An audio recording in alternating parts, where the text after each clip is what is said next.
Water adaptation is a process of adjusting our society and behaviour to minimise negative impacts related to climate change, whilst also building long-term resilience.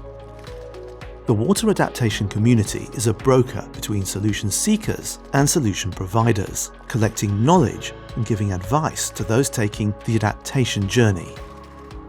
It is important that water adaptation is owned and driven by national and local governments, with them signalling water issues as a priority. A really important one is the organizational dimension, the roles and responsibilities that an organization have in terms of making sure that we do adapt. We need a paradigm shift in assessing risk. The past is no longer a good reference for the future. Two things we really need to do in the new era of risk assessment. Look at the future risk and look at risks across sectors. The risks are the greatest for the most vulnerable, but common understanding from cross-sector dialogue can build resilience.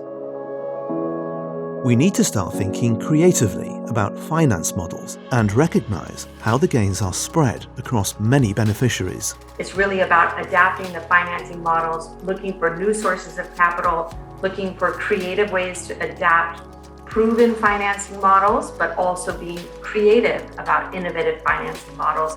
Decision makers need to support resilient solutions and sustainable development by putting in place the right policies and strategies. In Oslo, we made a strategy for surface water, stormwater handling. It says the rain should be used in a good way, a green way. Deep down, we know what we value in society. Now we need to speak a language that touches hearts and triggers action. Finally, we must make sure adaptation is implemented and is adjusted as we progress. Adaptation implementation is very much a learning by doing process, working with the most vulnerable communities, enabling them to understand the problem and take adaptation measures. The water adaptation community is providing a guide to integrated management in various hotspots, as climate change will be felt the most in these areas. Coastal zones, small islands and deltas are affected by rising sea levels, subsiding land and inland rivers bringing an excess of water. Deltas and river basins are the pressure cookers of our time. Those people working in these intense and complex settings have an urgent need for the latest knowledge, which is being developed through science and practice all over the world. And adaptation to climate change requires the acknowledgement of those champions, which they are. Hard hit by climate change are urban slum dwellers, with flooding leading to poor sanitation and lack of clean drinking water. More and more, I feel we need to get poor communities to the table. I really feel that there are lots of leaders at the community level who have the capacity to do that. River basins are affected by flooding due to deforestation and bad land use practices. Water, once held back by vegetation, is drained and channeled, leading to the removal of fertile topsoil and flooding downstream. It is recommended that areas above 30% slope should be left. So this agricultural expansion was not regulated and people just cleared the vegetation, which means whatever rain falls in that landscape will rush to the stream with sediment and runoff. In drylands, temperatures are rising, increasing desertification and leading to displacement and migration. In a drier climate, we need to learn how to use less water, although demand is growing. Mitigation now needs to move much faster than it has historically, but at the same time, our mitigation needs to be very conscious so that it does not further shrink our adaptation space. We continue to support decision makers who can trigger action in water adaptation, solving problems for their constituents and many others. Chief Sitting Bull said, "Let us put our minds together and see what life we will make for our children."